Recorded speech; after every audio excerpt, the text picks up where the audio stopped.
A.D.H.Deep-Dive, the show that's not about ADHD, but is filled with proof it exists. My name is David J. Mund, and I am joined today by the self-professed Halloween queen, Izzy Reign. First of all, what up, dude? Hi. Well, thanks for having me.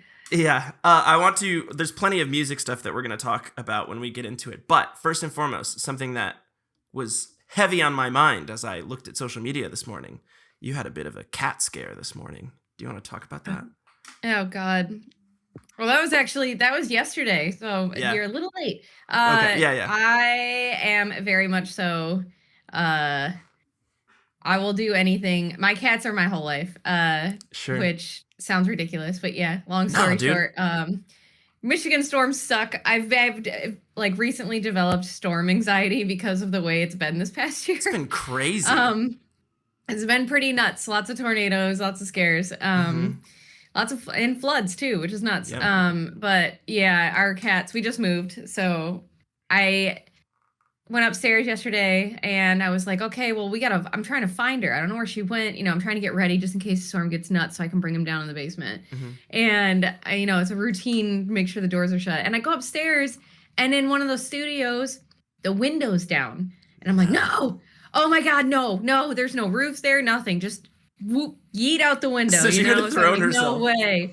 I'm like, there's no way she would have done that. She's so scared. But lo and behold, I spent over an hour trying to find this freaking cat, and I couldn't. And I started having a freaking nervous breakdown like 45 minutes in. Ran outside, looked around the house, it's pouring rain. I'm like having, time of my life. But she is there, and the only spot I couldn't see, and I tore the whole house apart. So, which is a deeply frustrating thing as a pet owner, to be like, I panicked because I'm so protective of who you are, and you were just like, you couldn't like make yourself known to be like, yo, I'm good, I'm here, I'm alive. Yeah. No, I was so mad. I was so angry when I found her, because I was like, I've been yelling your name for an hour. I was like, maybe she's going deaf. I don't know. You just have the one cat? No, I have two, actually. It's Binks and Waves. They're all over my social media, and they're in everything. Right. You are, I mean, again, it's not necessarily important to talk about the specifics here, but you're kind of going through a moving phase right now, yeah? Yeah, it's an interesting one, for sure. Yeah, it's just, okay, so we moved. It was in a very quick manner here. It was myself and a few others that lived on the east side of Michigan. And so at first it was myself, Nick Matskos, and Jonathan Eberhard. And we all lived in a house in Wyandotte. And COVID happened, and we all kind of were like, we hate it here. And so we just uprooted, and we left, and we came to Grand Rapids. This was end of 2020. And with us came at the time, like, my best friend and coworker, still is, best friend, but not coworker. She was like, you guys are not leaving without me. So she literally just did the same thing, and she moved in. So anyways, fast forward a few years, just a couple months ago, I've been living with, these people for a while, and John's for like 10 years. Yeah. And so John, friend of the podcast. What was that? I said, John, friend of the podcast, one of the early episodes. Yes. We have all lived in a studio house, essentially, and we've done this multiple times in multiple houses that we've lived in, because that was the second place we lived in Grand Rapids. And the type of house we basically had, we would have, our living space and then accommodations for bands, so like a bunk room and like studios and like all that stuff and whatever. But over the past year, between Nick and John always being out on the road, because Nick's doing live sound mainly for Windwalkers right now, and then John playing bass in I Prevail now, they're always gone. So our house, basically, there was a whole lot less of a purpose for bands to stay, because they weren't, recording, back-to-back bands all the time. And the houses we were in, we're like, this is a lot of house for no one being here. So we ultimately decided to just kind of go, we want to kind of downgrade a little bit. And so it's really weird, but this is the first time I'm not living with John, and I'm in Morgan as well, actually. But yeah, they're just like 10 minutes down the street, but I just moved to like the northwest area of Mm-hmm. Grand Rapids. So it's been a task to get everything situated, but we're here. And I love that I'm in my new studio, which is so awesome. It looks dope. The lights are nice. You got your own Thank logo you. behind you. So you do a lot of like Twitch streaming as well, yeah?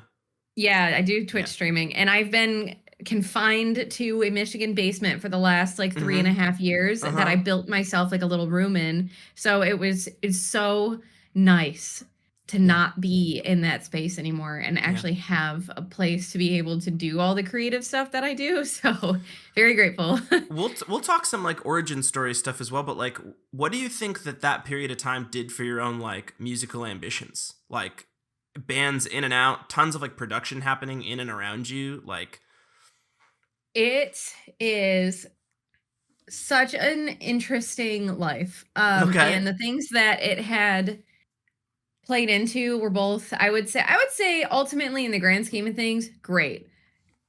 Into in-depth details of certain things, I wouldn't say regrettable. I'm not a regrettable person because not a ton of privacy though, I imagine. Yeah, well, yeah, no, never. Yeah. No privacy. We never had alone of any time. There's people around 24/7. But it's great to be surrounded by, you know, so many amazing artists all the time, and, you know, being so even involved with and surrounded by both Nick and John, who are incredible at what they do because they're both producers and writers and, you know, engineers and all that as well. And that's who worked on my album with me. I wouldn't go to anyone else. I think that they're like a 12 out of 10. And so amazing working with them. And amazing seeing the things that they create and like being able to be in the same space of them, like with them, is just like a life-changing thing. And over the years of being in the same home, I've been able to, you know, gratefully have access to be like, hey, how do you do this? You know, and I learned from them. So you know, all of the skills that I have literally come from both Nick and John. Like my Cubase, everything is from Nick, and then being able to have like a better process on writing and how to go about things is from John. So hell yeah. Very grateful for all of that. Ladies and gentlemen, this is not a punk house, it's a punk home. You can find this banner and others like it, as well as this silly goose on the loose hat, these etched mirrors, these custom charm bracelets, and so much more by heading to Cat and Crew, that's KATANDCREW.com, and entering the promo code Monday, that's MUNDAY, for 10% off your first purchase. Katie and Andrew, one of the first supporters of this show, have made a 10% discount available for ADH.Deep-Dive listeners. See store for details, of course, but they've got so many cool punk home products, decor. You don't have to be a punk. That's okay. That's all right. Tattoos for your home, koozies, wall banners. So again, if you want this is not a punk house, this is a punk home banner. If you want this silly goose on a loose hat, if you want etched mirrors, if you want custom charm bracelets, so much more, go to Cat and Crew, KATANDCREW.com, enter the promo code Monday, that's MUNDAY, for 10% off your first purchase. Thank you very much to Katie and Andrew for sponsoring the show. Let's get back to the podcast. I've talked about this, especially when John was on the podcast, and anytime I run into him, it's just fun to reminisce about the fact that the first time I met John was in my first ever band. I was just a kid. I think maybe I was 17, which means John was maybe 14. He was just a boy. And he was living, obviously, at his parents' house. And I don't remember how the connection worked out, but John and us, we got in touch. We were the first band that John ever produced. Which, you know, at the time was still like, oh my God, this kid knows what he's doing. This is awesome. We even like recorded vocals in like a little like broom closet with a sock over a hanger as like a, you know, a filter. And it was literally like, I'm like blown away by this kid's production, not knowing that this kid is about to like blow up into one of the best producers in the metal scene. Funny. Hey, you got to start somewhere. Definitely. And even his start was like, yeah, dude's very good at what he does is the main thing. He's incredible. And he doesn't stop. That's the thing I don't understand about him. He doesn't get burnt out. And I'm like, are you good? Yeah. You got to check in on your friends that are touring the world every day. And then when you're not touring the world, you're at home writing for other people, which is crazy. And he like makes himself visible too. He like goes to shows and like, you know. Yeah, he's an incredibly supportive friend and like I don't know, super grateful. Yeah. Obviously, like my like best friend, I Yeah. with my whole heart and soul. Let's But let's talk your own little origins though, because you're doing the solo thing now. You were not always a solo artist, no? You've done some band no, stuff. To so whatever many. degree that you're interested in talking about it, what were kind of like Izzy Reign's musical origin stuff? Because I will say for the audience, anytime I have a guest, especially a guest that I don't know particularly well, I try to do a little bit of the research, which a lot of the research, as we've already discussed, I don't know if we said this on air or off air. You get asked a lot of the same questions on a podcast or interviews or whatever. But some of the things that I saw as like a through line come up were the musical inspirations. And I think there are some surprises in there for people because you got like the obvious stuff like My Chemical Romance and Muse and very clear, very distinctly inspired by Poppy. You can tell that. But then there's also the out of left field Missy Elliott inspiration. Oh my God. She is actually my number one influence. Yeah. I think like a lot of people immediately go, yeah, Poppy. And I say this makes perfect sense. I loved, not that her new stuff is bad by any means. It is great. No. But I loved how weird she was. Yes. And I think she inspired me to be able to be like, yeah, like who cares? That's a personality be weird. inspiration. Yeah. So I was stoked about that. I loved it. I was like, this fits exactly with that itch in my brain, But Missy Elliott is the start of all of that. Hell yeah. She is one of the, if not the weirdest artist. And I have loved her since I was a kid. Like as soon as she came out, I was there. I have been there since day one. Mm-hmm. I know like all of her music videos, her style, everything about like that she does. I've like, especially the bass driven aspect of her music. Yeah. My whole heart. I love her so much. And I am 100% like, if I could ever have like a featured artist, it'd be Missy Elliott. You know what I mean? So, your collaboration could be Missy Elliott. Dude.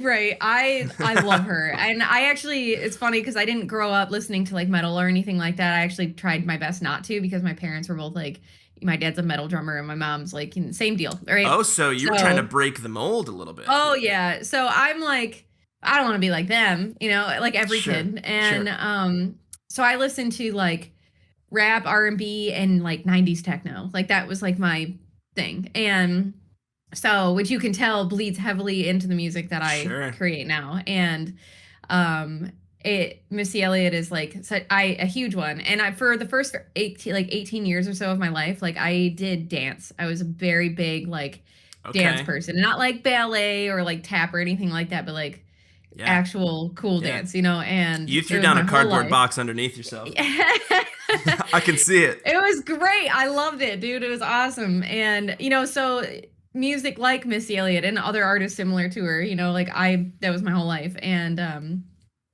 I think, I spent years of my life trying to fit into a certain box of like where other people wanted me to be, they're like, oh, what you would sound good doing. And so I did do that. And it was like, oh, well, I have very strong power vocals. I know that. So everyone's like, you gotta like do like Lizzie Hale and like can you put like a date and, like age range to this type of thing too? Like when did the dance stuff like become a thing for you? Was this just like kindergarten Izzy? Was this like a high school thing? No, right. Yeah, no, very much so out the gate. It was like as soon, I loved music as, right out the get go, and dance was like everything. And then, like I got into like middle school and that was like, boom from that. And it wasn't just like, oh, I went to like classes or anything like that. Like all of our friends were this was just everything. We created like, groups of people, and like then there was that era of movies to where it was like dance competition, whatever, stuff like that. And so that was like everything. That was like our real life. But so just like kind of transferring from that to I hit high school, and that's when the rock influence started to kind of come in, and I was like, all right, enter Shikari actually was the check mark for me. I was like, that's cool, and that's what I want to do. You went from Shakira to Shikari. Yeah, And I already listened to like a pretty wild amount of music, but I just was like, okay, this is sick. That was what made me want to be in a band. But, I listened to like Avenged Sevenfold was like the one band that I for some reason loved. That wasn't what you would expect at the time.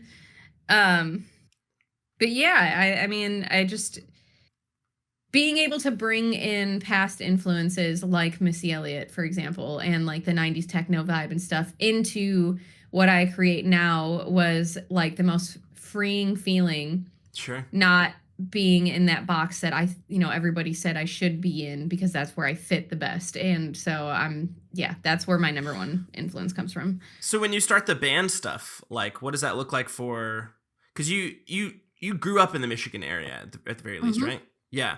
What I mean, if you don't want to say names, that's fine. But like, what were like early bands like for you? Like, how did you start? I imagine it's with kids from school. Like, yeah. Were you playing an instrument? Were you immediately up front? Were you? I have already kind of been playing instruments, like growing up, not like anything too in depth, mainly like piano or keyboard, but not like lessons, so just boredom. Singing's kind of always been the thing.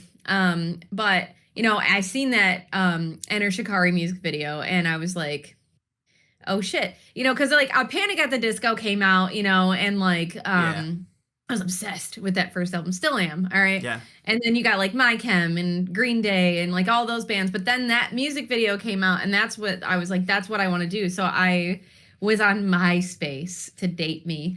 And I, made a post, like I want to start a band, looking for band members. And at first I came across two people. One of them I'm still friends with, named Matt. And he played drums. And then Calhoun played guitar. So I met up with them. We didn't really do much. We kind of just played a few songs. But then in high school, right around the same time, I posted flyers in my school. Damn. Saying that I was looking for band members. And the little pull tabs, like take one for a number. Yeah, dude, seriously. And I didn't have a cell phone or anything at the, and it's not that they call my house phone. I was dead serious. I was like social media, which is so funny. Because I had a computer. I just refused to have a phone because I didn't want one. And sure.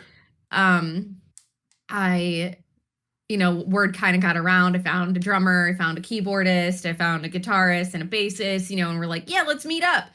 And we did. We went to the drummer's house and we had like we met, hung out and, started playing, Enter Shikari's Sorry You're Not a Winner was one.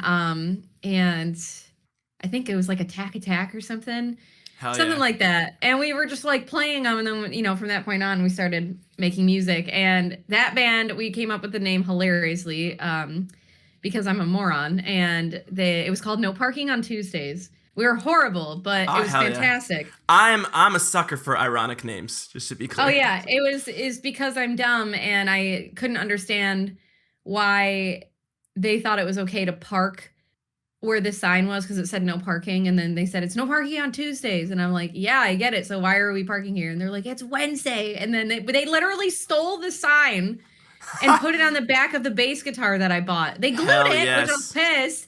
But I grew up really, really poor, but in a very random off note thing, my house had burnt down and my parents got a bunch of like insurance money from it. So my dad basically went and bought everything in Guitar Center. So, hell yeah.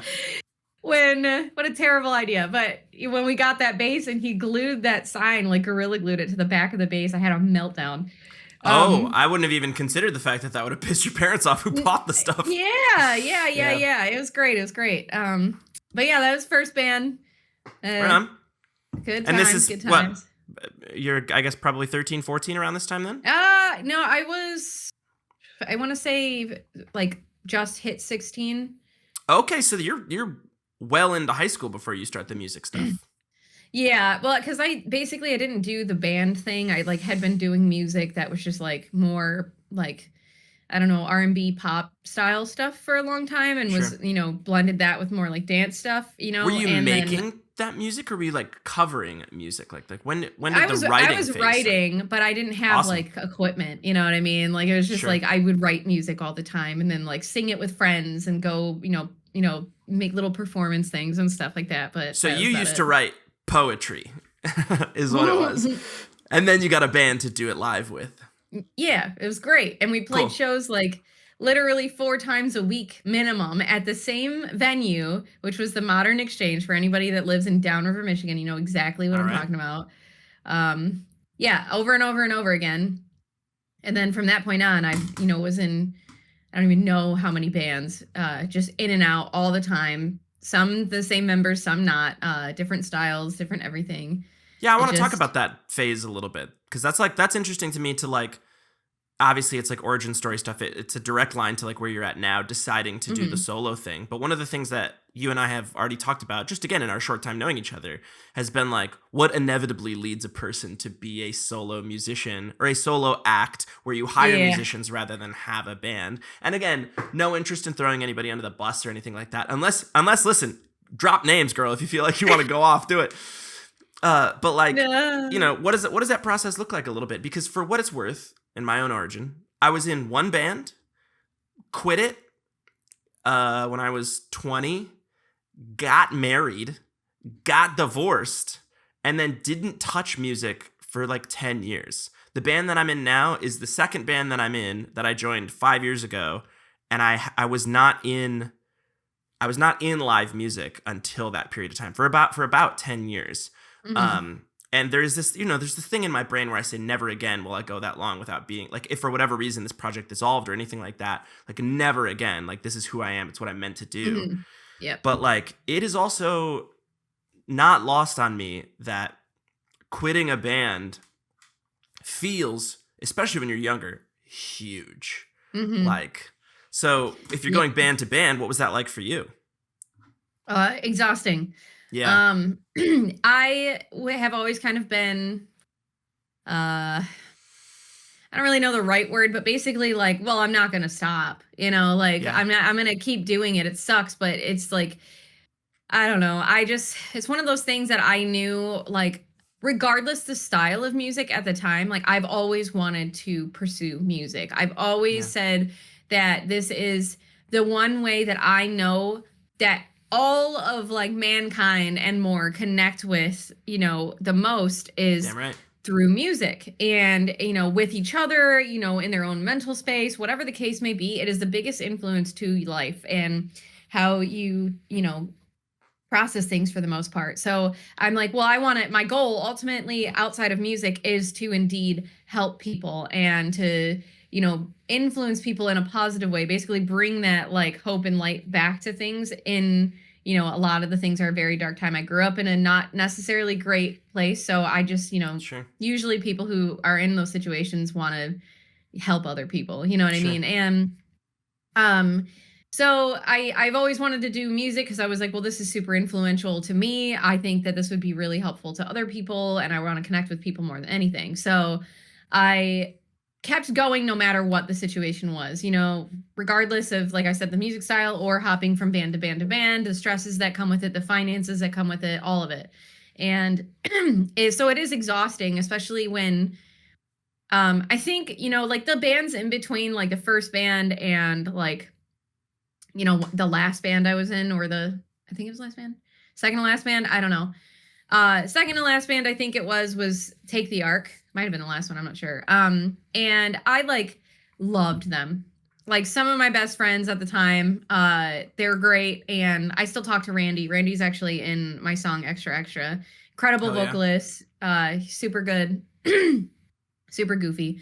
And I like the amount that was put into that band financially and mentally and like all of that. We fought all the time. Everybody in that band were like neck to neck, like we're gonna beat the hell out of each other, like disagreeing left and right. It was always like somebody was pulling way more weight than the other. It's Yeah. really hard to like, this is a lot of bands, so this isn't just this one, but I'm saying I like was just say go off. Yeah. yeah, it's really difficult to like want to, it's like you feel like you don't want this to fail so bad, but you need everybody to pull the weight because you're burning yourself out and it Right. sucks.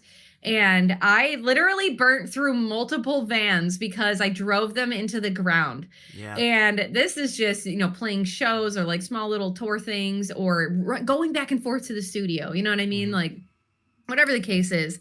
And it ended up getting so like frustrating that I was like, dude, I can't. And I think this is actually my second to last band because I would have kept going and I tried to continue to write with Randy. The reason we actually stopped with that band is I'm not gonna throw super hard shade, but we had an album we spent over a month on, and it was Mhm. with someone who was new to recording at the time. And to make a long, really annoying story short, they never gave us the album back, and then they bashed me online because all of our fans were pissed.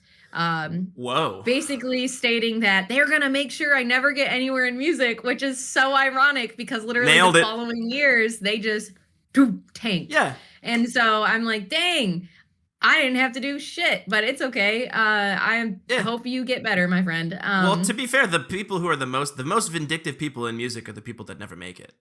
Like, mm, so like there is yeah. a causation, Yeah, correlation, whatever you want, but like that's yeah, on them. I never want to be like that. I never want to down people. I never want to like, screw someone over or bring a Yeah. negative aspect into the music industry just because it's already so toxic and I'm trying to Yeah. like dissolve that from the inside out. But yeah, that band kind of ended because of that.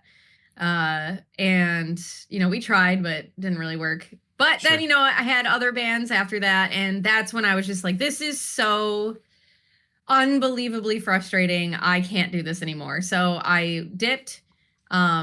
And then I decided, you know what? I am so tired of relying on other people for something to not follow through. And I think that I want to pursue this in a way that if it fails, I know it's my fault.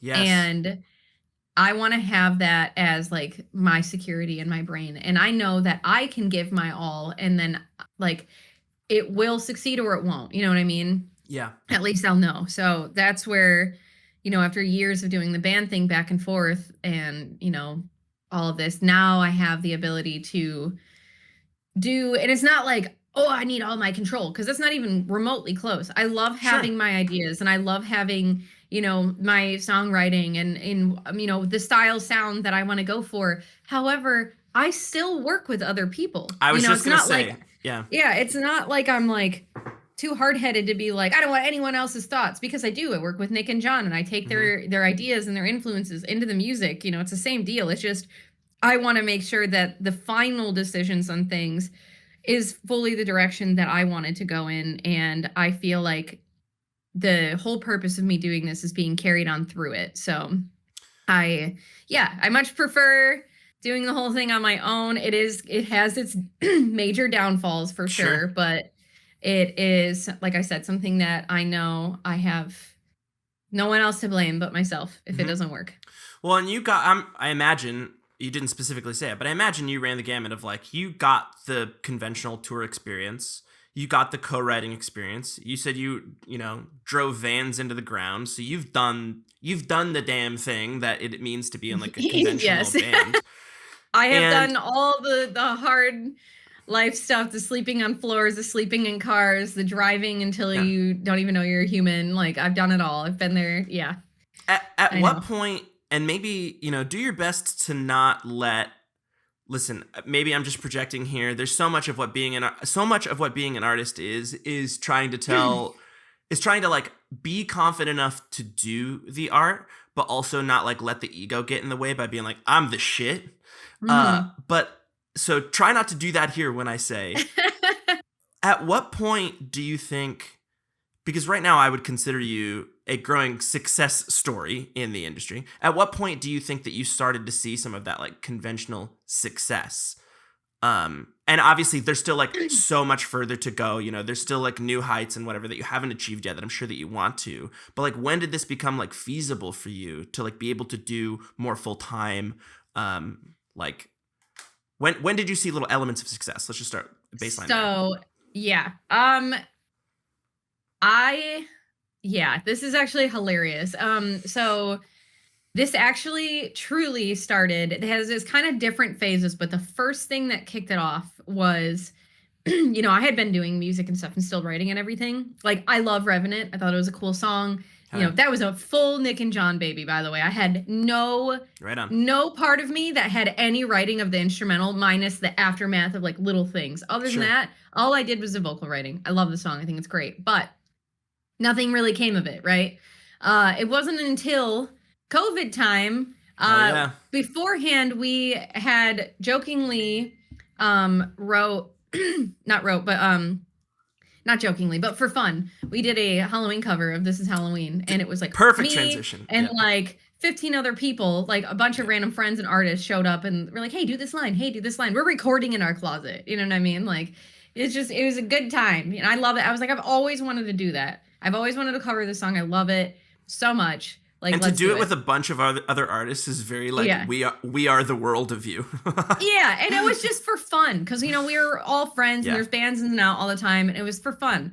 And so we put it up, and I'm like, cool. Nothing came of it for like almost 2 years, and then COVID, time happened. Social media was huge. TikTok was massive. Of course. I had like 75 followers on TikTok. I had 7 monthly listeners. Mhm. I was like nothing. One person that had a following shared that song on TikTok and it exploded. Yeah, It dude. literally just went out of this. I like literally could not believe what was happening. I was actually sitting at the Meanwhile in Grand Rapids. Oh man. And I'm like looking Listen. at my phone and it's refreshing hundreds by hundreds by hundreds just in seconds of like, Dude, holy yes. shit, like, Was what's it Halloween happening? time, I imagine? No, October-ish? I think it was like July.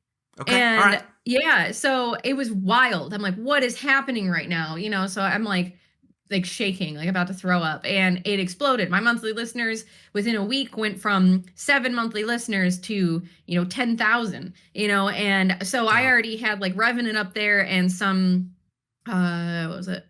I think there was like one other song or something at the time, and then the Halloween cover. So it just started building, and people are like, "Oh, who's this?" So I'm like, "Oh my god, this is incredible!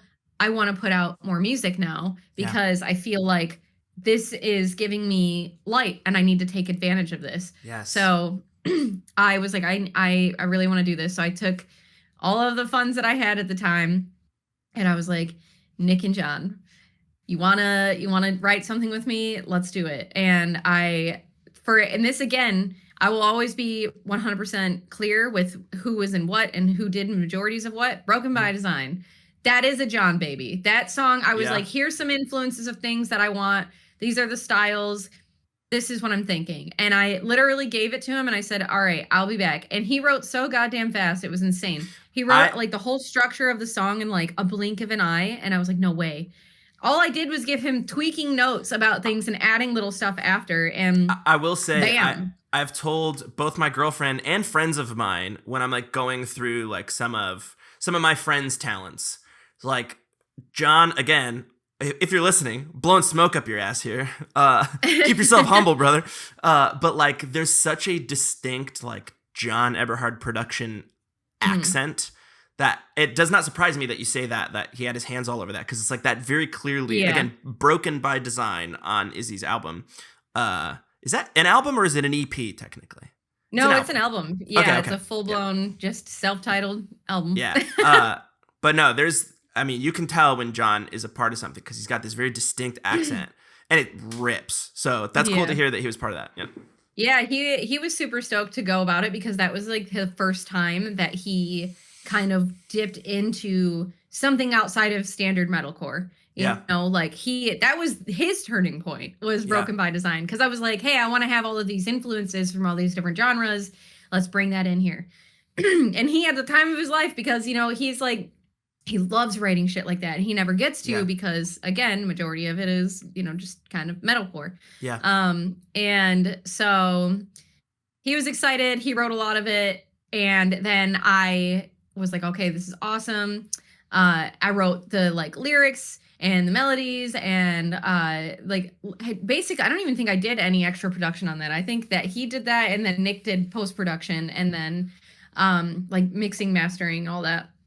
And so I wrote it, had all my demo vocals, my whatever. They were significantly more depressing when I originally wrote them. And it was the first time that I wrote a song that was honest.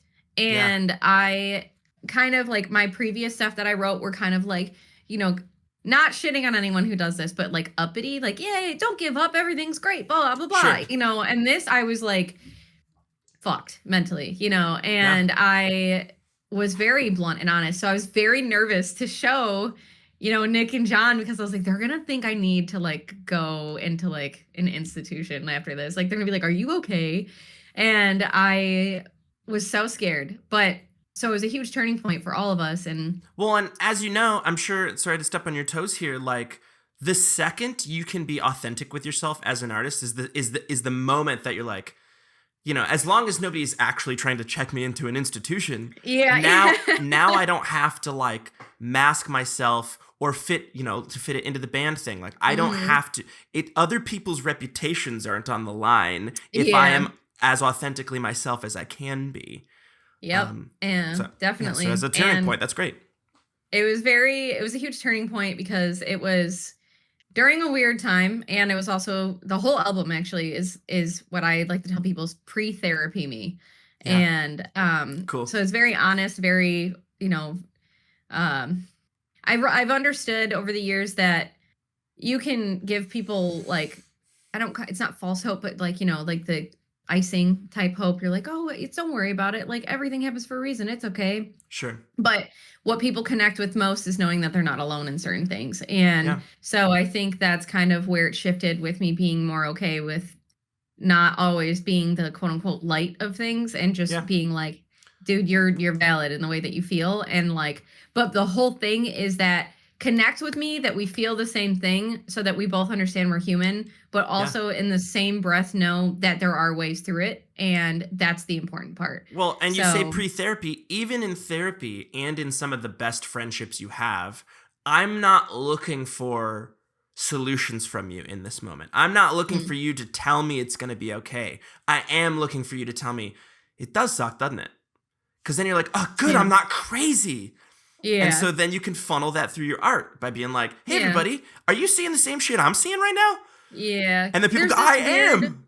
like sense of guilt I feel like that is put on something that I dealt with for a long time too, just like where people see like when they're like, I should be grateful and I shouldn't be upset at this thing and blah blah blah and all these things. I think it's Yeah. important that you understand that you should be upset, that you Yeah. should be sad, and it is okay that you're not okay. You know what I mean? And Yeah. it's just like that is normal, and suppressing those things and feeling guilty that you do feel that way Yeah. is such a damaging quality in humans. And it took a long time for me to like be able to understand that, you know? So that's a big reason why I did what I did. But like going back to like the Broken by Design stuff with the song and it being authentic, I was like, I really want to pursue this still. I don't want Mm-hmm. to just put out a song. I want to do a music video. Hell And yeah. I Black with Alex, my whole heart and soul, I love him. And he is based out of New York. And he had worked with a lot of the artists that Nick and John have worked with as well. And I was like, I love his quality. It's great. I want to work with this man. So I contacted him, sent him the song. He was like, this is incredible. Let's do it. So I had this whole thing and it's me and the whole album is like, pretty Yeah. like typical, but not is like your demons, and that's kind of, it is the Sure. album. But I have my two demon girls with me the entire time. They're a huge Yeah. part of me because I feel like that is, something that I'm trying to get through. It is there are always dark parts of you that will always be there, and it's okay to acknowledge them. It's just not okay to let it consume you.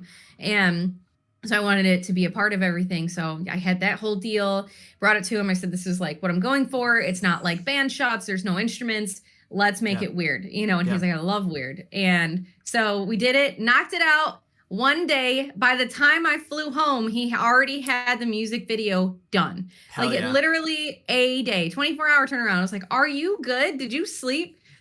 And Dude, I was, it was crazy. So I'm like, this is I incredible. get that though. From an editor's perspective, anytime I'm lucky enough to be like blessed with a cool project to work on, I'm like, I want to get this done as fast as possible. Yeah. Things I don't give a shit about, I'm like, I'm gonna take my sweet time a little bit. But like, you get a cool Yeah. project like that, I'm getting it done as fast as I can.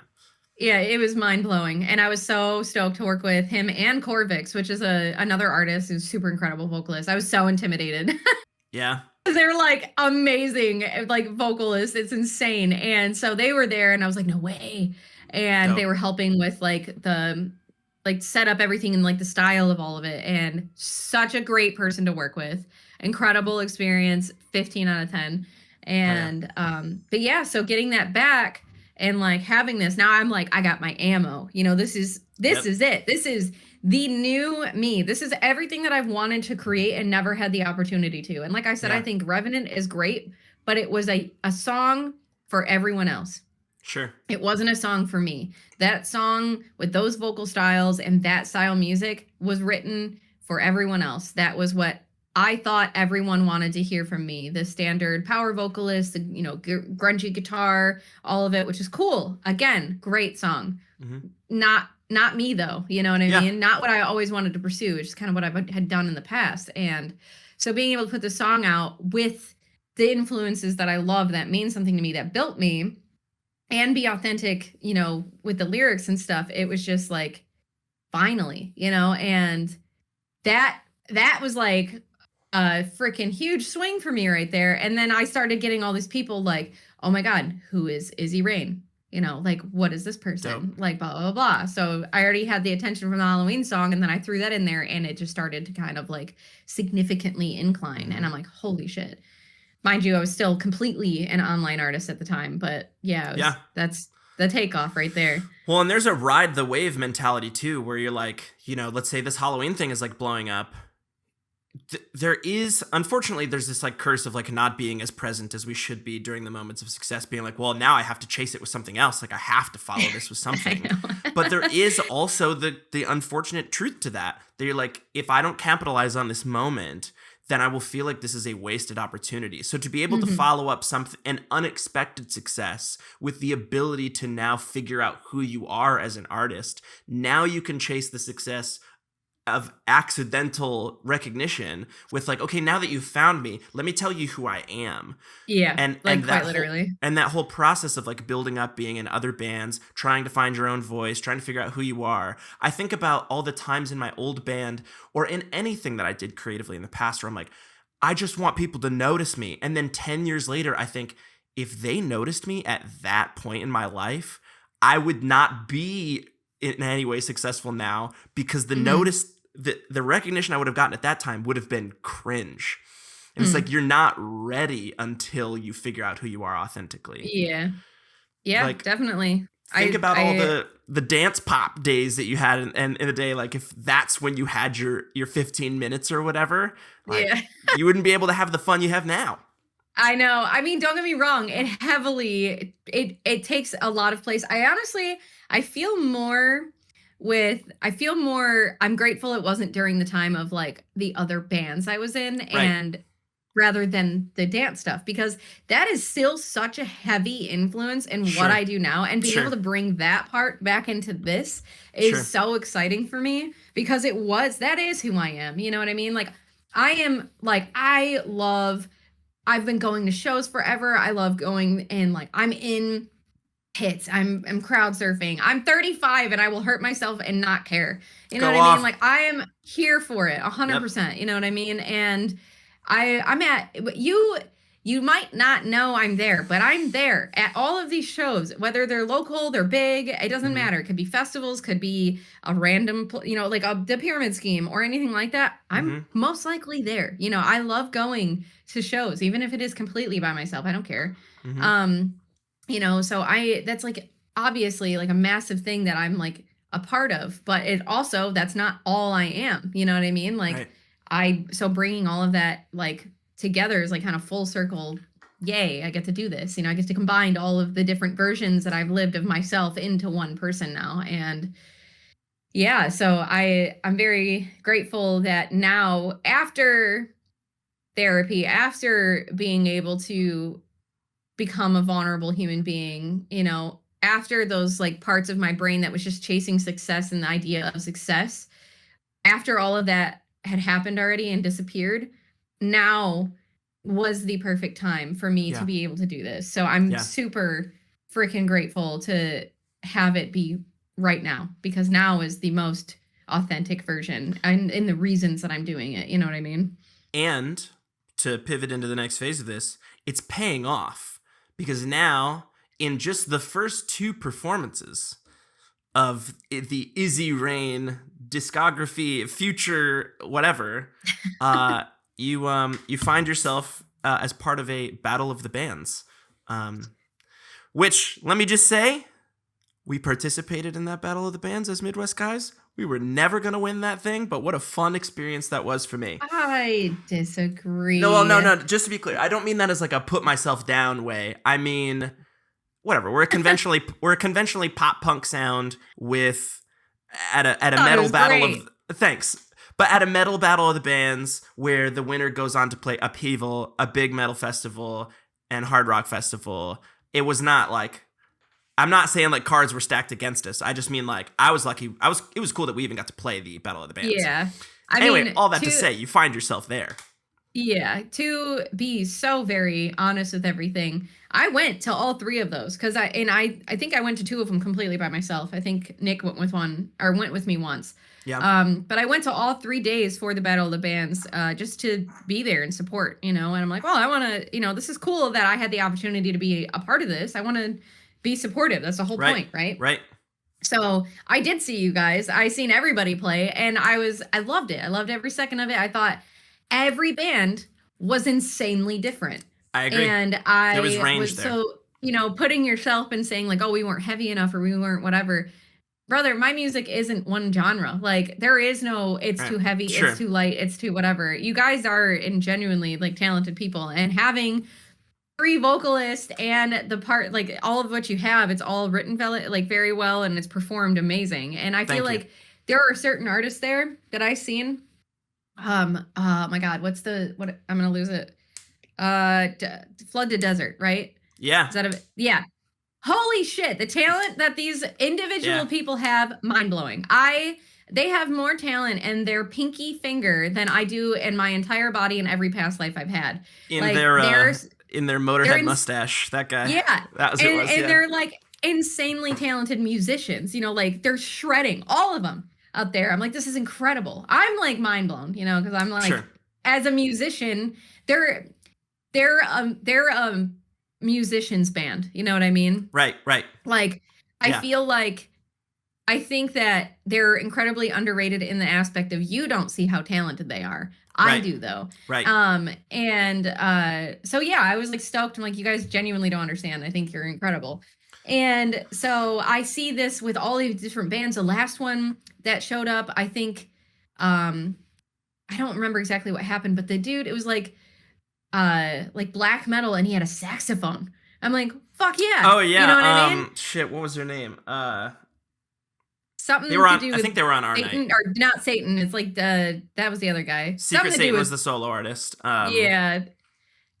Something I can't remember. With the devil. If you're listening, our bad. But you were great. Incredible though. I was like, this is awesome.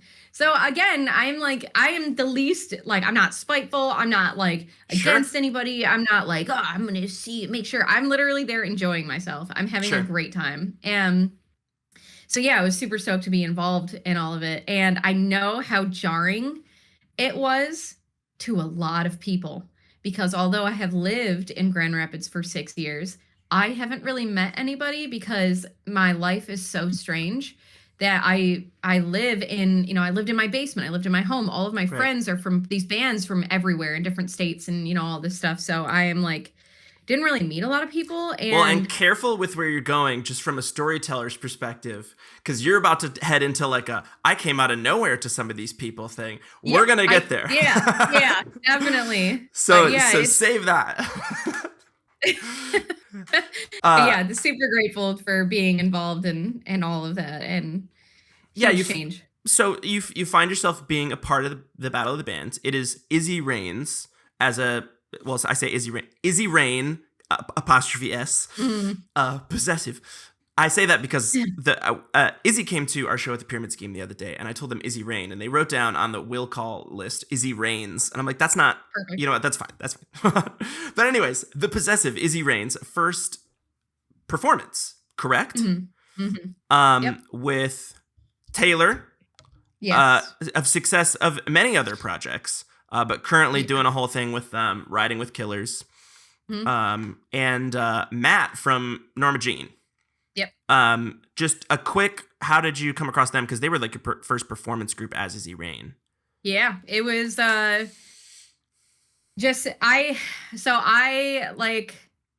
I got an email I was really confused by, and I was actually out celebrating a birthday, so I was in a casino. So I'm like Right on. looking at my phone, I get this email, and it's got like a shit ton of people on it. I'm like, what is happening?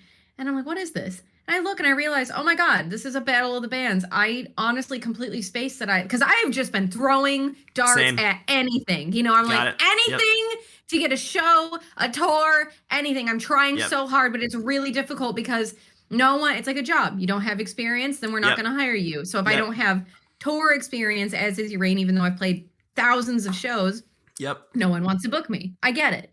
You know, it doesn't matter about the following online. No one cares. And so I was struggling. I was doing whatever, and I forgot. You know, I'm like, oh my God, I forgot I did this. I got to find a guitarist and a drummer stat. You know, I have like a month. And Which so is I also made a funny. post. Again, maybe again, this is the show that's not about ADHD, but it's filled with proof it exists. That email thread was nuts. It was Everyone crazy and responded, no specifications. No specifications. Everyone hitting reply all. It's like, what is happening in this thread? And so I was freaking out. Mind you, I'm like getting spam nonstop in my emails and everything. So I'm like, what is this? You know? Yeah. So yeah, thank God for Google. I made a post on Facebook. I'm like, need a drummer, need a guitarist. I didn't know Taylor at all. I actually had never. Oh, really? Or no, I didn't know Taylor, not even a little bit. We actually were in the same competition on like a bracket thing for Welcome to Rockville for the DW Presents Twitch channel. Yeah.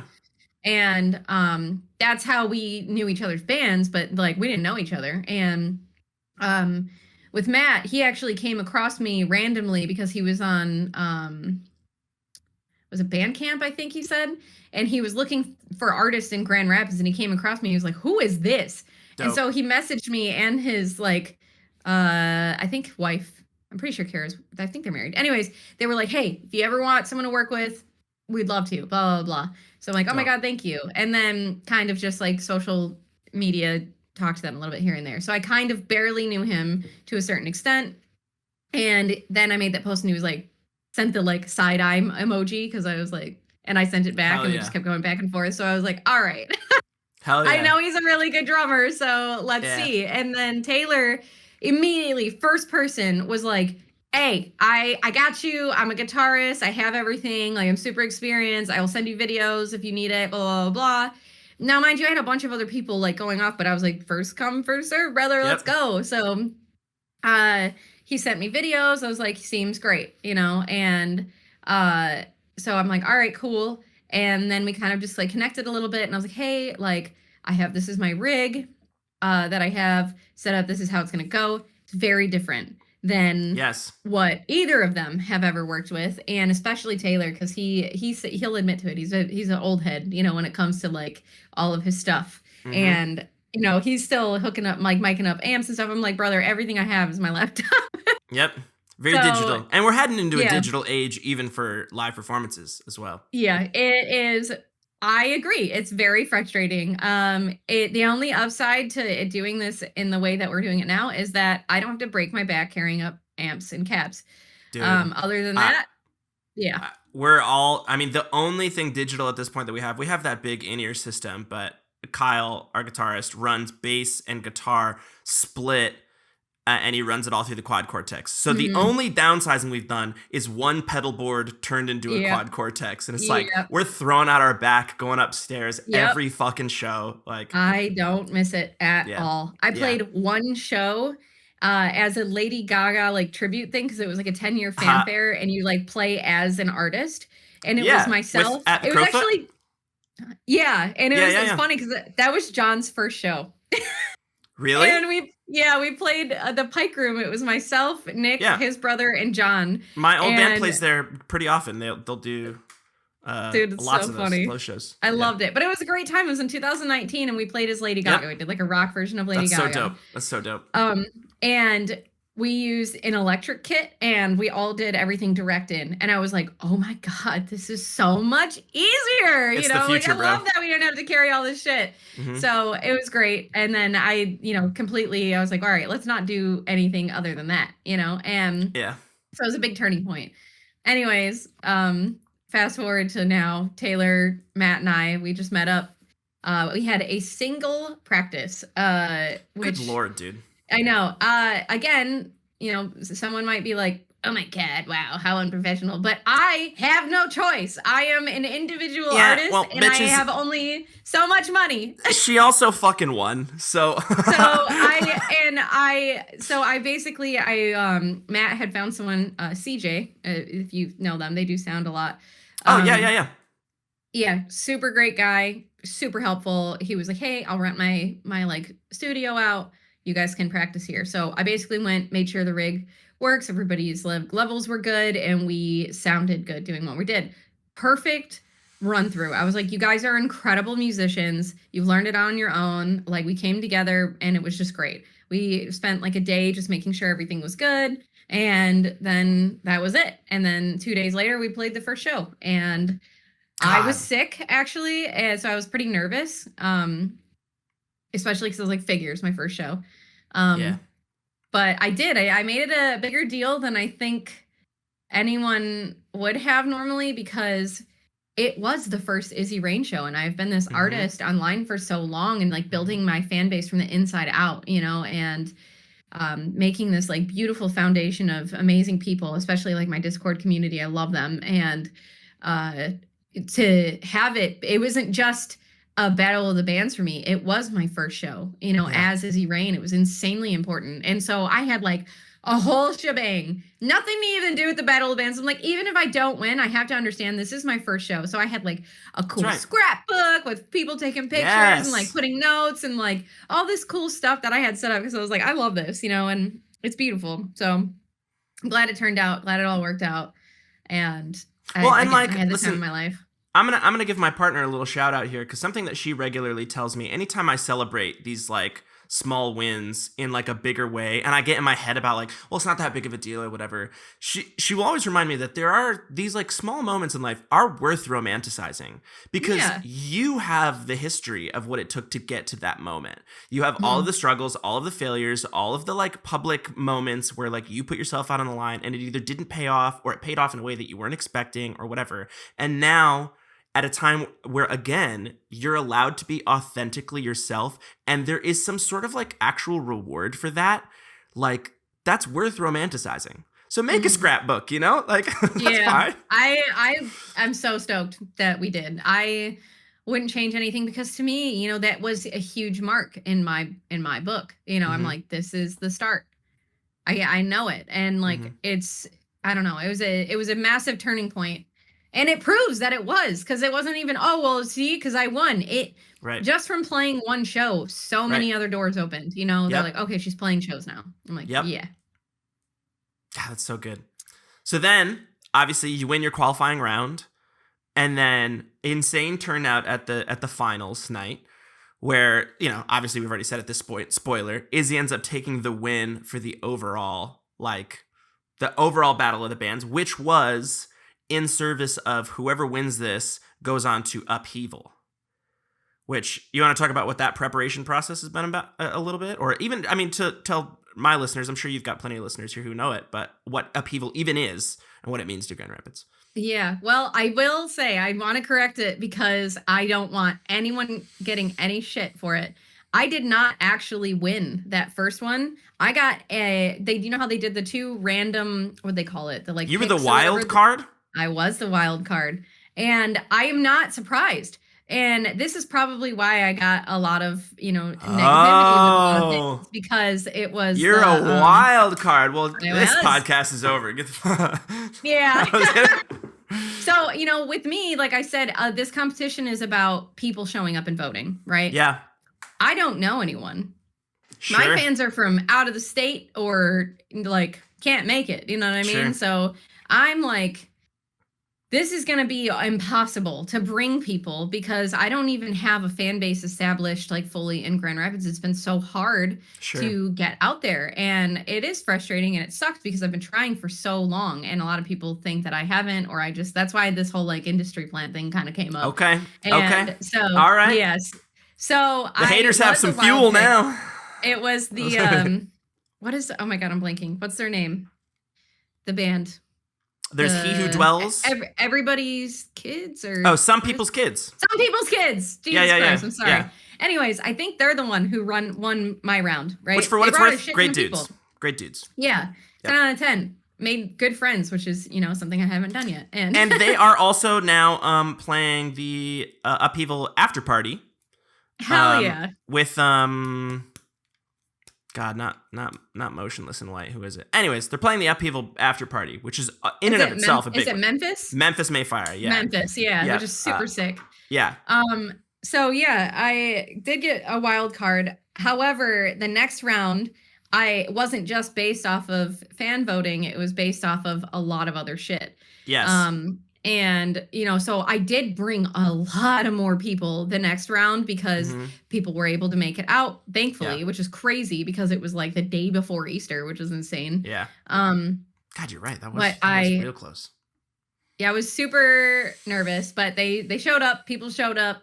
And then they also had the vote based on like everything else, which was like your performance and like how interactive you are with the crowd, your quality of sound, how professional you are, like all of the things that, came into play. And, I have been doing all of those things like at 200% for the past 3 years. You know what I mean? Right. Like I'm putting everything I have into this and I will do anything and all things to make sure there is no wiggle room to not be the best version that I possibly can. And so I am grateful for that. And I still think that all of the bands that were there were like a 15 out of 10. You know Absolutely. what I mean? So I have no shade, no hate towards anybody. And I wish that other people wouldn't as well, just because, again, that's not what the music community is about. However, regardless, insanely grateful to have won. Upheaval is a really cool music festival in Grand Rapids. And it is alongside some incredible artists every year, but this year, oh man, dude, massive. I'm so excited. And it honestly blows my mind when people are like, not even that cool of a lineup this year. I'm like, are you crazy? Are you insane? Pretty sure Gojira's on it, aren't they? Yes, they're on my day too. And I'm like, no way. And Poppy, which is so freaking crazy. I'm like, no way. That is pretty big. That feels very full circle. I'm happy for you with that. And one of my actual favorite artists, which is not as big up on like that tier, but Magnolia Park. I love them. I think they're incredible. Yep. So I'm like, hell yeah, dude. I get to play alongside of all these people. This is awesome. Finally, because although a lot of people might not think like they're like, oh, well, you just kind of came out of nowhere or you did this and that. I have been behind the scenes doing all of this stuff for years. So we just did it in different ways. Let's talk about that. Because again, Lita, I would be lying if I didn't say that a big part of this conversation, I've been trying to get to that point because it's so, as someone who's becoming a fan of your music as well, like it is so fucking frustrating to hear that phrase. So you have been, okay, let's just start with, so you win the Battle of the Bands, right? And stop me, because I'm gonna go off. If this is too much, it's your drama, not mine. But I'm trying to wear it on my own shoulders here. There in the post from, because a lot of this was put on by 97.9 WGRD, which is the rock radio station around here. And then there are some industry people involved in the like selection process, and then of course there's a tie to Upheaval. They announce on WGRD that you've won the Battle of the Bands. And for what it's worth, let's just also say, so many of the comments were like, fuck yeah, she deserves it. Because, let's also say, you were talking about one of those bands, like, they are a musician's band because they're so musically talented. Everything that we're about to say has nothing to do with that side of things. What we're about to say here takes nothing away from any of the other performances who were fantastic and would have easily deserved to be on Upheaval because they were all incredibly talented people. But so much of what the vote also is you're not just playing music, you're also giving people an experience. You're a very experiential artist. There's, especially with like a lot of like the backing sounds that you have, not to blow smoke up your ass here, but I'm going to do it just for a second. With so much of like the sample work and the way you communicate with the crowd and your energy on stage, it's not just the music, it is bringing people into the fold, giving them an experience to take home. It's not just those people were good, they were so much fun to watch. So many of those comments were like, definitely she deserved it. That group was awesome. Very talented people. But a little portion, which is always the loudest in the room, is the minority opinion that you are an industry plant. So right now I am looking at the definition of an industry plant, and I'd like to read it for you if you don't mind. In the music industry, an industry plant is a derogatory term for a musician who experiences sudden, rapid success but disguises their industry backing, wealth, or powerful connections to appear self-made and purely organic. Tell me all about that wealth and powerful connections to the industry backing that you have that appears self-made and organic. Because again, it says the overnight success. The artist seems to come out of nowhere, immediately landing on major Spotify playlists, landing festival slots, or going viral on TikTok, as if you did not have over a decade of grunt work, like boots on the ground, working on who you are in this moment. Right. That's my piece, damn it. As you know, I'm wealthy. Yes. I've only made music the day before I played the show. Yes. And I'm also the head of the Illuminati. Yes. You did start by doing my thing is, my take on that is people, I get it. I do understand for everybody that is listening, if you are one of those people, I completely feel you. I understand. I wish that wasn't your mentality because, like, how gross do you feel in your brain? Yes. But, like, to me, like, I understand your frustration because in your brain, you see your friends or people that you've, a band that you've seen 1,000 times play at these venues or like these bars or whatever. You've seen them play so many times. You see them grinding. You see them working so hard and like doing all of this stuff, and you've gotten close to them. So seeing, these people lose to someone you don't know, right?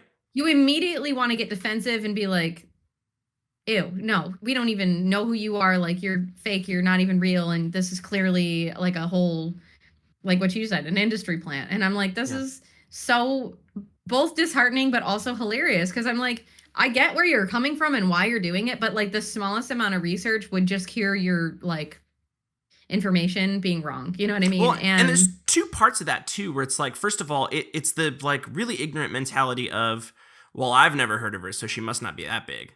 Like, no. What pedestal 100%. Are you putting yourself on to be like, I am the arbiter of everything that is good and talented? Yeah, I know everyone, and I've never heard of you. Like, exactly. I get it. You and I agree on the same thing. People don't know who I am. Right. I agree with you. That is 100% true. That is the same frustrating thing it is to you as it is to me. I've been fighting tooth and nail for years to get myself out there, to do everything I can, to be in the public eye, to be like connecting with people and to be a part of everything. Like, I have been trying so hard. You're frustrated at the same goddamn thing I am.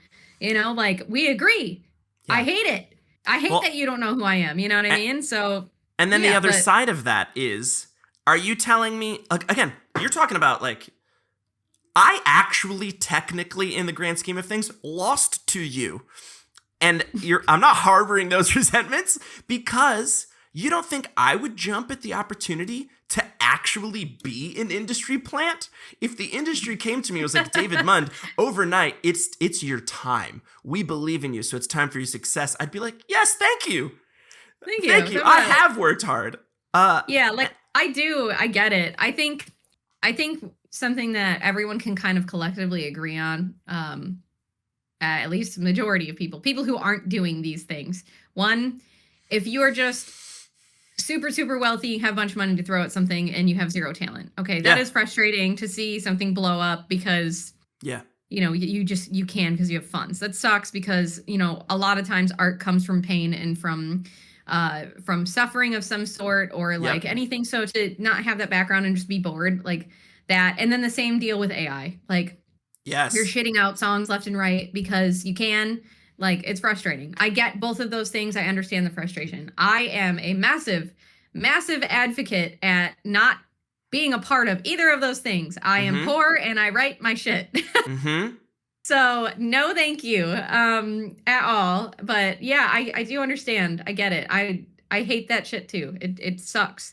However, I'm not going to make it my entire personality because I'm too busy trying to lift myself and everyone else up. You know what I mean? So, but Yeah, it's an interesting situation. Like I said, I understand where people are coming from.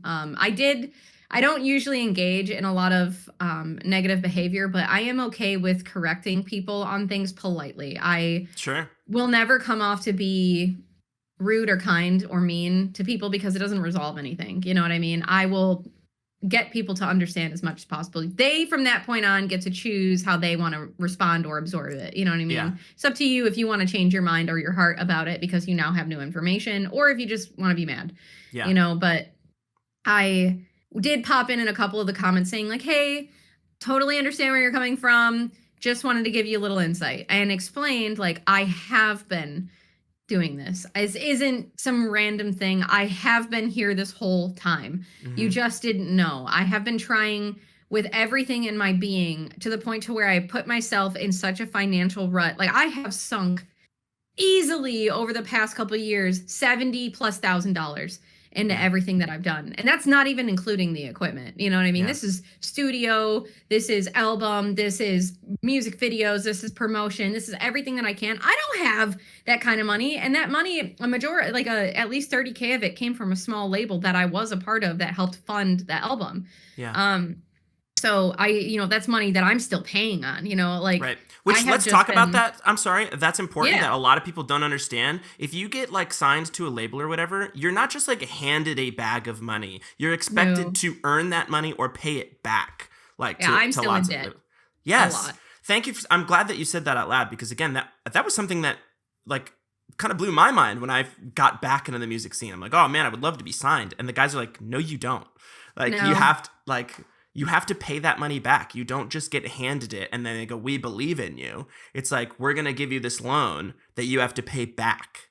Yeah, it's with Yeah. massive, massive interest. So, I mean, to be honest, I did luck out with the aspect of it being a 50-50 deal, which not a lot of artists get. They get like Right. an 80-20, which Right. for those who don't understand, it's basically the label will take 80% of the revenue and Yep. you have to pay back that chunk of money they gave you with your 20% revenue. Right. And which basically is like a infinity symbol spinning amount of money that you'll never get back Yep. unless you're like a massive artist like Bring Me the Horizon, Yep. Bad Omens, people like that, then obviously you're going to make the money back in no time. But artists that are like my size or smaller, no freaking chance. Yeah. And so 50-50 is like best possible thing. And mind you, this was a smaller independent label that I had been a part of. And it was strictly just like financing. They don't do anything with tours or shows, or it was Yep. just kind of here's some money to invest in it. We're going to take half of the profit. You can pay it back. So it was a Yeah. loan with a 50% interest rate is Yep. essentially what I did. God. Yeah, it's I'm glad that came off essentially, organically cuz yeah, it's just it's a lot to take on, and it's kind of one of those things that it's like when you really want something to work out, you got to like make the sacrifices because I needed the funds to be able to put out the album. yeah. I'm glad I did in the context that I gained the ability to have the music that I have. I am not okay with the fact that I feel like it has been sitting and collecting dust over the past year, and I Yeah. am still sinking my own money into pushing it, Yep. So it's a lot. Always you got to pick your poison, but if you don't Sure. have to pick poison, then don't, I just Right. have terrible credit, can't get a loan. So Yes. yeah, that's Spoken like a pretty true much it. industry plant. Yep. No chance. It's expensive being a musician, and I wish it wasn't Yeah. like that. I wish, we could go out and hand out a CD with like one song on it and get it for $1 for, like we're in a really frustrating time right now. Like Yeah. people are like, it's so nice though, because you can just get your stuff out there and blah blah blah. I'm like, yeah, but the overflow of artists, including these AI artists and stuff now that are on it, like things like Spotify and like Apple Music and iTunes and all of that stuff. Like it is a giant pool of music. It is Yeah. huge. It is like picking like trying to find Earth in the grand scheme of the universe. You know what I mean? Yeah. Like it is Yeah. insane. And you get paid not a fraction of a penny on all of these streaming platforms. Going out and be able to be like, here's my album for $1. You know, here's a CD for $1, standing in line at Work Tour. Like Mm-hmm. being able to sell stuff like that, that is significantly more like better for you financially than the way that we Yes. deal with things now. So it is crazy to have to like come up with these funds to sink into what you want to do Mm-hmm. and make anything off of it. You know what I Mm-hmm. mean? So it is crazy. And like I said, people work differently. You know, these PNs were able to go out and they're able to play these shows. They're able to build the community within Grand Rapids. And I didn't have that. You know, I didn't have money for a rig. I didn't have money to pay people to come in and play these shows and like, or to like, you know, stuff like that. I didn't have any of that. So Mm-hmm. I did the online thing for as long as I possibly could, trying to build up anything financially stable that way to make sure that when I show up, and when I am able to play these shows, I do have a foundation and people will be there and it won't be playing in front of 5 people again. Like I said, I've played shows for years of my life. I know how Yeah. this goes. I've played until I've lost my voice or my fingers have gone numb from playing keyboard. You know what I mean? Mm-hmm. Like I've done the whole thing. I've did it. And now I just tried to go about it in a different way that didn't drain me physically, mentally, and completely financially. And this was the way that I decided to go on my own personal grind instead of just Yeah. showing up at every opportunity in my area. You know what I mean? Yeah. So And again, different way to grind.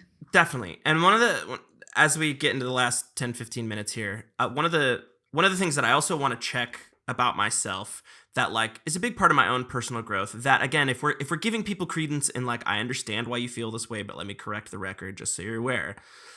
I have definitely had my fair share of envy and jealousy and ego in this business because I genuinely want what others have.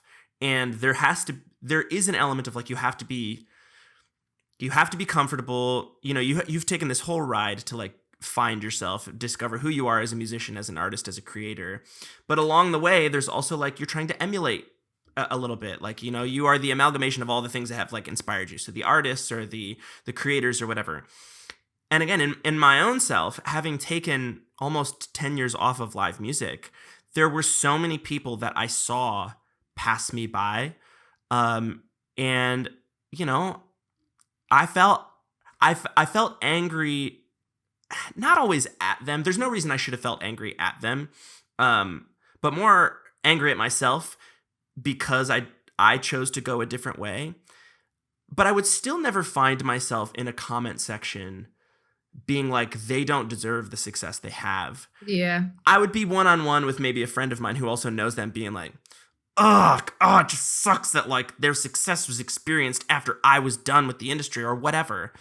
I just can't get myself, I cannot wrap my head around being so angry at someone who's worked hard to find the success they have, angry enough that I find myself putting it all out on the line, my own reputation in a comment section of a public forum, to be like, they don't deserve it. I do. You know, I just don't, I can't understand what brings somebody to that point. And maybe I'm hanging up on this one point and whatever, I'll let it go. But seeing that again is just like, you don't think you would want to finally be rewarded for the hard work you've put into it. That just frustrated me to see that. So, yeah. Honestly, that was one specific comment in that thing. That was the only one that actually sucked to see. Was it said, I'm going to try and quote it exactly as it was. Like, I just think that the other artist, it wasn't even so much if they didn't deserve it. It was, I think that the other artist would have been like more, like it would have meant more to them, is what they said. And I'm like, yeah.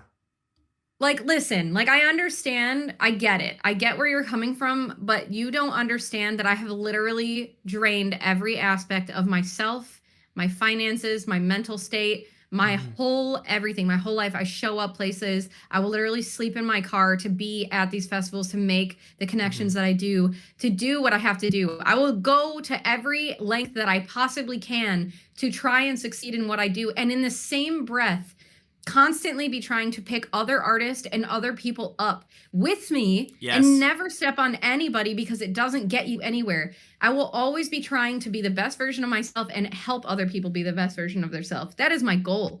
And to see somebody say that you think someone it would have meant more to someone else, I'm like, what? I like Yeah. that was the only comment that actually sucked to read because I'm like, Yeah. you don't know Yeah. how much this meant to me. I have been riding this same spot for so long. I've worked so hard to get to where I am, and I've been stuck here. And this is a game changer for me. This is everything that I've been trying to do for so long. And it means more to me than I think your brain can actually fathom. Mm-hmm. And I'm not upset at the fact that they said this because in my head, I know they don't understand, but it Yeah. was kind of like a shitty thing to read. Yeah. My goal is so much more than just myself. My goal is to connect with people, not because it's something I desire, but because something I feel I have purpose for and Yep. I want to do, you know, like I you can ask anybody that does follow me on the regular with everything that I have involved in, whether it's Discord, whether it's Patreon, whether it's, you know, like the Twitch channel and the gaming stuff. I love to help people. I love to build people up. I will show up for you any chance that I can. Mm-hmm. So, no, yeah, it does mean a lot. It meant Well, everything to me. What's So, what's the phrase?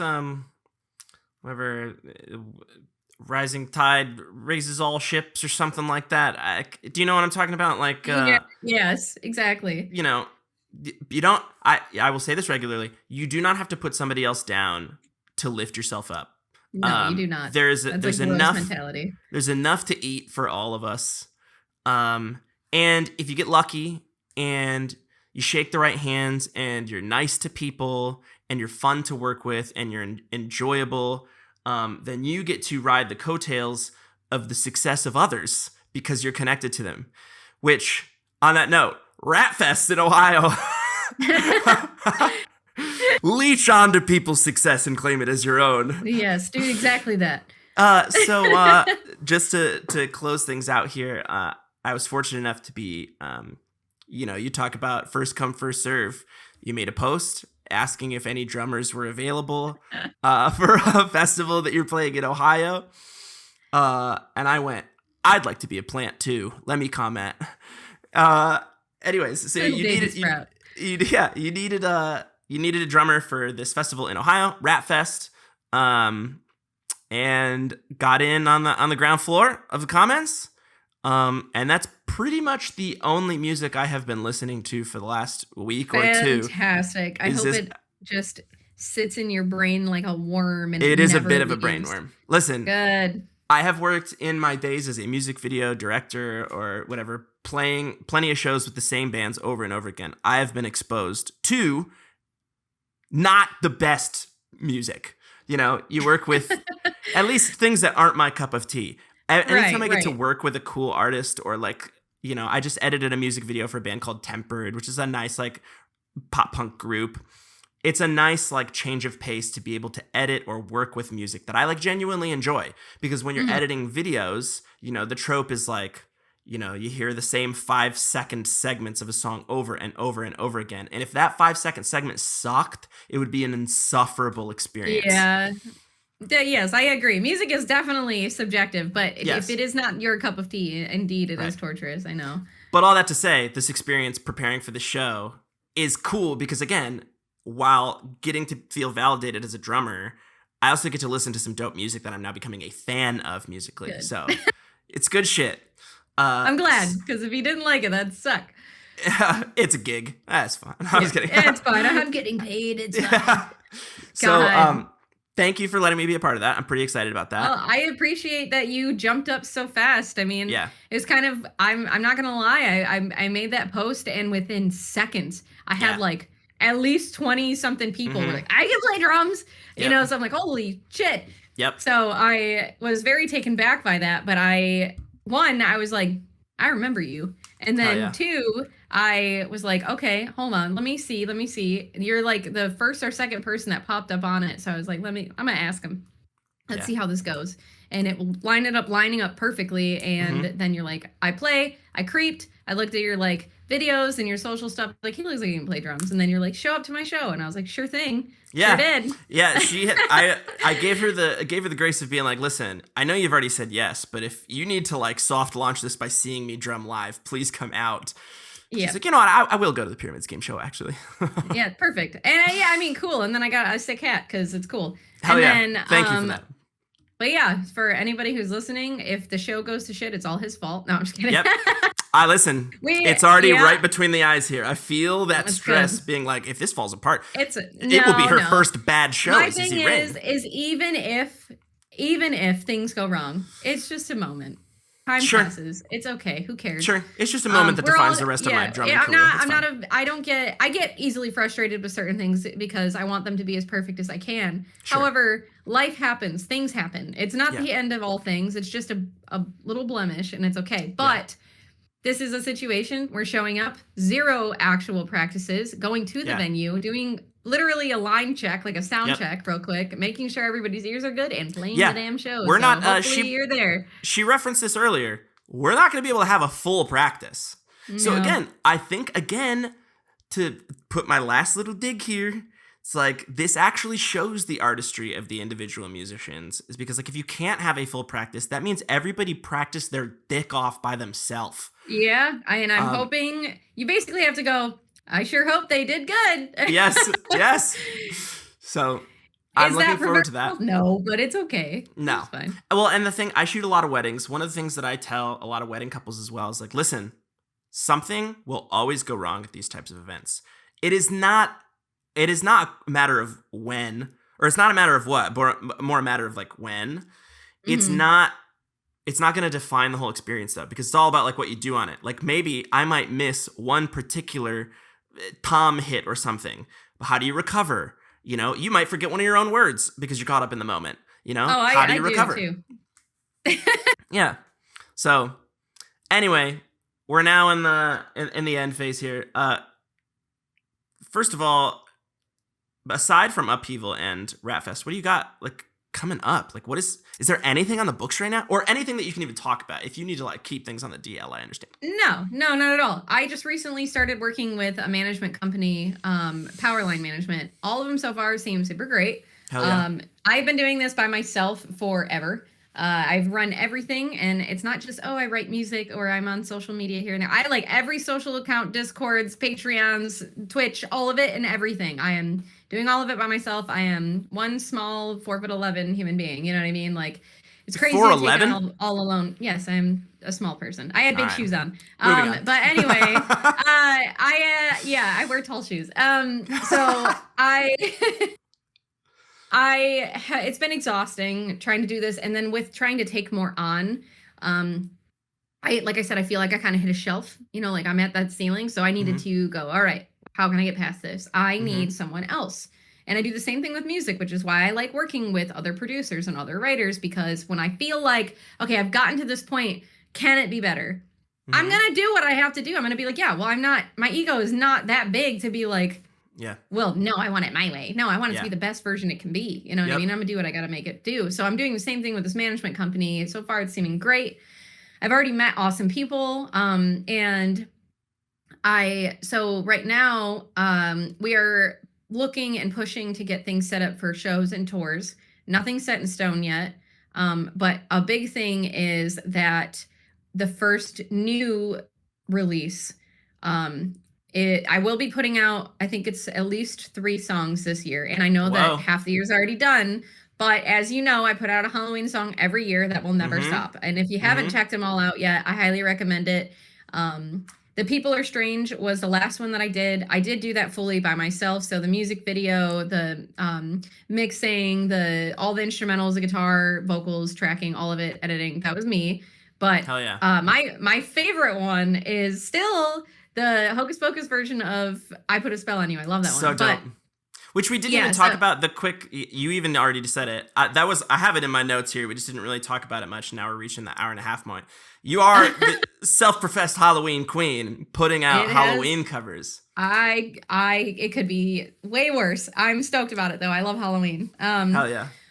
But yeah, so I will have another one this year, so it'll be one. Dope. I have one that I can't say with who or anything, but I just have a song that I will be with another band. And then I'm planning to probably release at least 2 more, so probably 4. But I have one that I'm I think I finally decided will be my next release, and it is being heavily worked on right now.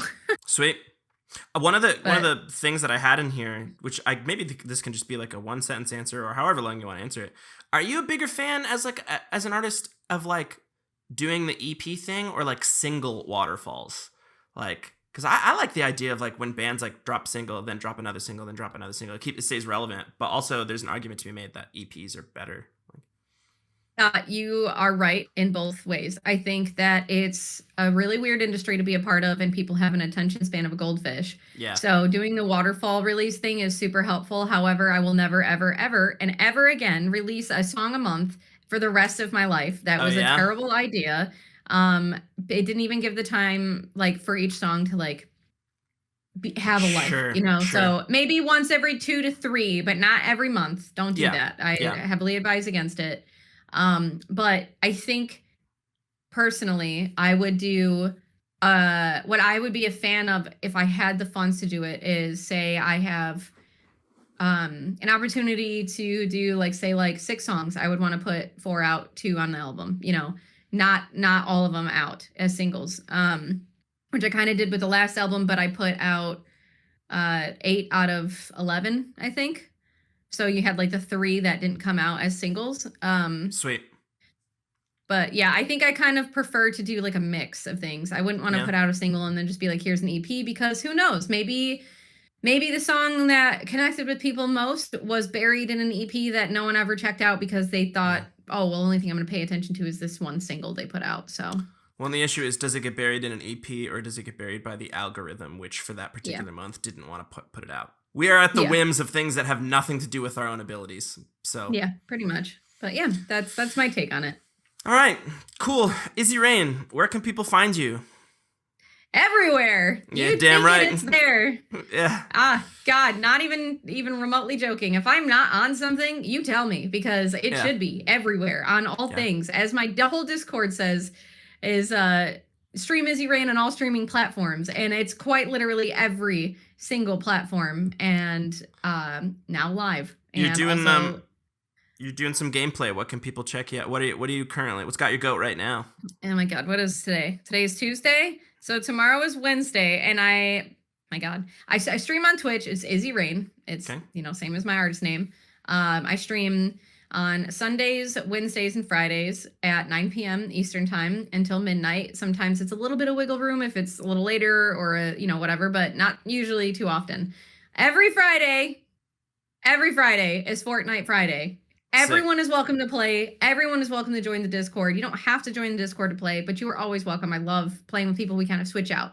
On Sundays, we do basically like, I call it game roulette. So I let people pick what game we're going to play. A lot of the times it's people within the Discord. Like Sunday, we did a new Jackbox game, and it was freaking hilarious. I love Jackbox games. So much fun. Highly recommend. Every Wednesday I do a game that I will play all the way through until it's done. So I will play, like right now I'm doing Resident Evil 4, and to contradict every single person ever, that's my least favorite one. Really? I say this, yes, because everybody that says 4 is the best one started playing Resident Evil at 4. I say this with confidence because I know you didn't play the other ones. Listen, and the reason I say that, it's because my argument is that it's not a bad game. It just isn't the same vibe as the ones before. And that is why. But I am playing it right now. I'm with you 100%, not on the Resident Evil side, but as an OG PlayStation 1 Tomb Raider player, everybody's talking about all the fancy new Tomb Raiders. I don't give a shit if you're not playing back in the Polygon days, dude. I don't want to hear it. Let me see them graphics. But I did. I started playing. I did actually the first, this is actually what got me streaming. I played the first Resident Evil remake all over again by myself. And then I was, you know what? I'm going to start streaming. I streamed the second Resident Evil. And that's when the gameplay, I kind of changed. It's now like not fixed angles anymore. So that was the start of me streaming. And I'm like, okay, so let's do this. And then, so I went from that, and then I just finished 3, which is again the remastered version, and now I'm on to 4, and I'm gonna keep playing them until I get to the new one. I haven't played any Resident Evil after 4. I played part of 6, and that was actually hilarious. You say it, very Tomb Raider feeling to me. So I've heard. that's all I kind of really did. So I am working my way up right now in the Resident Evil kick. I am getting sidetracked a little bit because Phasmophobia is another one we like to play, and I see. it has been a lot of updates that have been going on, so we kind of just been working it in the Wednesdays. I see. But yeah, it's fun. Everyone should play and watch me either get super angry at the fact that I can't beat Nemesis or whatever the thing is in this one now, or just play a game, and it's super fun. And like I said, Discord is the coolest community you could possibly join. Everyone's awesome. Hell yeah. Well, you got anything else you want to plug? Anything else you want to shout out? Oh man, no obligations to do so. Just, I mean, I would definitely just say massive shout outs to quite a few people. Obviously yourself for showing up as quick and like as prominent as you did and everything. Taylor for being a badass and being so about everything that's going on. He has his own band you should check out, Riding with Killers. He's also the touring guitarist for Taproot. Taproot, yes, that's the one I didn't shout out. Yes. Matt, Norma Jean, I ain't even gonna say anything. Incredible drummer. He's the most beautiful kid I've ever seen in my life too. He knows. Thank you guys for stepping up. And then everyone that I work with, like I said 1,000 times, I'm obsessed with my Discord community. They are everything to me. Hell yeah.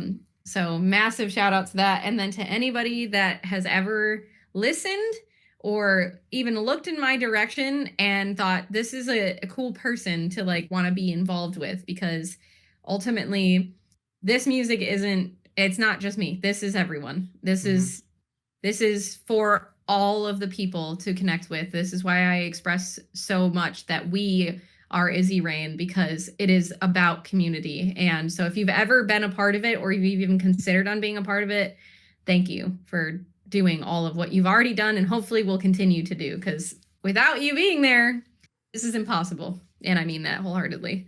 Hell yeah, dude. All right. Well, Izzy, hang out on the line for a minute. Thank you for joining the podcast. I appreciate it. This is a cool opportunity. I'm very excited for RapFest, May 30th in Ohio. Yes. Tickets are still available. Mercury Music Lounge. Yes, they are. They're selling out, but yes, they are still available. Hell yeah. And all of the proceeds go to a food bank over there too. So it is a charity event. So you're helping feed people by going. Yes. All right. To the audience, again, you've already heard the mid-roll ad, but don't forget to go to Cat and Crew. That's KATANDCREW.com and enter the promo code Monday. That's MUNDAY for 10% off your first purchase. Izzy, thanks again. To the audience, love you guys. Thank you very much for joining the ADH.Deep-Dive, the show that's not about ADHD but is filled with proof it exists. My name is David J. I forgot my fucking name. David J. Mund. Peace the fuck out. Bye. Bye.